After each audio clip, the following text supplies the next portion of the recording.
Hello everyone, welcome to our next lesson of this course.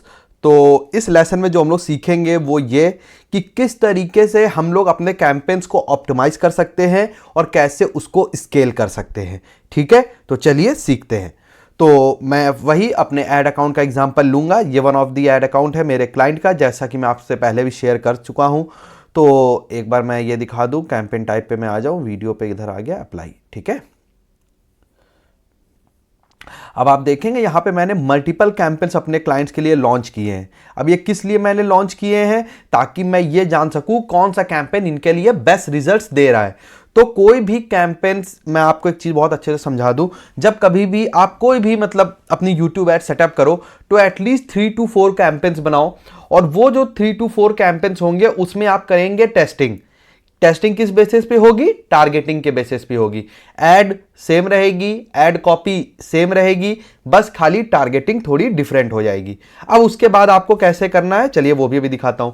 तो क्या करना होगा, आपको जो ऑप्टिमाइजेशन करना है वो टारगेटिंग के बिहाफ पे करना है। तो मैं आपको एक अपने कैंपेन्स का एग्जांपल देके आपको समझा रहा हूं, बहुत अच्छे से देखिएगा। ये जो कैंपेन है इन मार्केट ऑडियंस लेटेस्ट वीडियो, ठीक है, इस पर मैं क्लिक करता हूं, जिसमें हमको ऑलमोस्ट जो लीड्स मिली है वो 693 लीड्स मिली है और जो कॉस्ट पर लीड है 68 है। ठीक है, अब इसको ऑप्टिमाइज कैसे करना है वो मैं सिखाता हूं। हम इधर आए, अपनी ऑडियंस पे आ गए। मैं ऐड आपको नहीं दिखा सकता बिकॉज इट्स कॉन्फिडेंशियल। अब हम लोग आते हैं एडिट, और एक बार आप एडिट ऑडियंस में जाने से पहले आप ये देख लीजिए मैंने क्या किनको टारगेट किया है। तो बेसिकली मैंने जो भी टारगेटिंग करी है वो मैंने इन मार्केट अदर बेस की टारगेटिंग करी है। जैसे कि मैंने पहले लेसन में सिखाया था, आपको कोई भी टारगेटिंग करनी हो तो कभी भी इन मार्केट को और इन मार्केट अदर को मिक्स ना करें। इन मार्केट अदर आपको करना है तो फिर उसके लिए एक सेपरेट कैंपेन बना लीजिए और इन मार्केट के लिए सेपरेट कैंपेन बना लीजिए। तो यहां पे मैंने क्या किया, मैंने इन मार्केट अदर्स में मल्टीपल टारगेटिंग करी है। ठीक है, जिनका बिजनेस मार्केटिंग में इंटरेस्ट है, ठीक है, जिनका बिजनेस गाइड्स में इंटरेस्ट है, ठीक, जिनका इंफॉर्मेशन अबाउट स्टार्टिंग बिजनेस में इंटरेस्ट है, तो इसमें मैंने मल्टीपल चीजों में किया। अब आता हूं कन्वर्जन्स पे। अब आप ये देखिए, मुझे मोस्टली कन्वर्जन्स किससे मिल रहे हैं? बिजनेस एंड मार्केटिंग से। और कॉस्ट पर लीड मेरे को क्या मिल रही है? 50 रुपीज। फिर मुझे क्या मिल रहा है? बिजनेस गाइड से कितनी लीड्स मिली? 309। Cost per lead 90 rupees. फिर इंफॉर्मेशन अबाउट स्टार्टिंग बिजनेस, कितनी लीड्स मिली? 265। फिर कॉस्ट पर लीड 88। तो ऐसे मैंने देखा कि मेरे को जो मल्टीपल लीड्स मिल रही हैं वो बिजनेस मार्केटिंग से, बिजनेस गाइड से मिल रही है और इंफॉर्मेशन अबाउट स्टार्टिंग बिजनेस से मिल रही है। और बाकी जिसमें मिल रही है, जिसमें कॉस्ट पर लीड मेरी कम है, वो है बिजनेस ग्रोथ इंफॉर्मेशन। ठीक है, जैसे ये हो गया, बिजनेस मार्केटिंग हो गया, बिजनेस गाइड हो गया, information about starting new business हो गया। ठीक है, अब इसमें देखता हूं इन सब में मुझे कम लीड्स मिली हैं और इसमें मुझे कम लीड्स मिली हैं।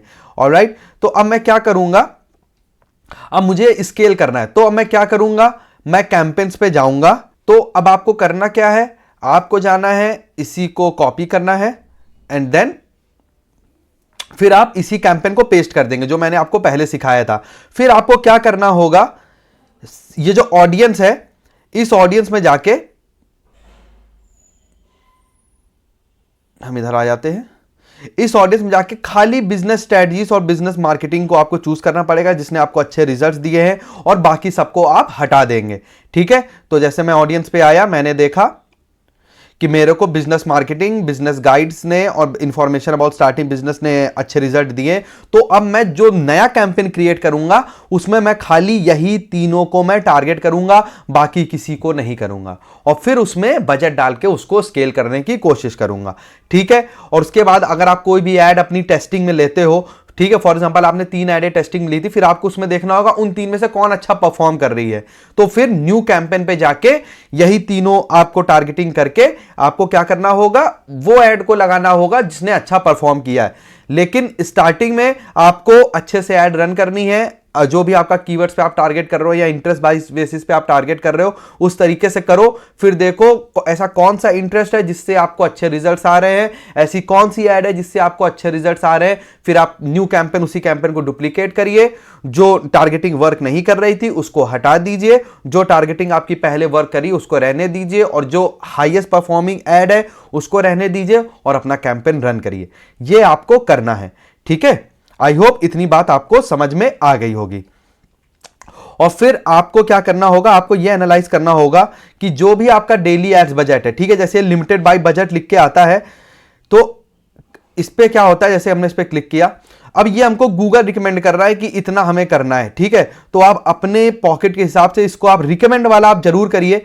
क्यों मैं ऐसा बोलता हूं, जैसे जो कभी कभी जो अमाउंट गूगल रिकमेंड करता है उससे हमको अच्छे रिजल्ट्स आ जाते हैं, तो रिकमेंडेड अमाउंट आप जरूर करिएगा, वरना आप यहां पे कस्टम बजट भी आप सेट कर सकते हो, जो भी आपका डेली एज बजट आपकी पॉकेट अलाउ कर रही हो, ठीक है। आई होप इतनी बात आपको अच्छे से समझ में आ गई होगी, ठीक है। तो ये अभी तक है आपके सामने, और ऐसे ही और मल्टीपल ऐड अकाउंट है मेरे क्लाइंट के, जो मैं आपको आगे चल के दिखाता भी जाऊंगा, एग्जांपल्स भी शेयर करता जाऊंगा। और अगर आपको किसी भी चीज से रिलेटेड कोई डाउट है, आप बस ये मान के चलो कि ये आपका बिजनेस है, ठीक है। ये जो भी मैं दिखा रहा हूं, मैं सबका तो एग्जांपल लेके नहीं दिखा सकता, लेकिन यही प्रोसेस है, चाहे कोई भी नीश हो, आप इसी तरीके से स्केल कर सकते हो। ऑलराइट, इसी तरीके से आप अच्छे से स्केल कर सकते हो और अपने बिजनेस को इंप्रूव कर सकते हो। तो चलिए मिलते हैं अपने नेक्स्ट वीडियो पे, तब तक के लिए गुड बाय, टेक केयर।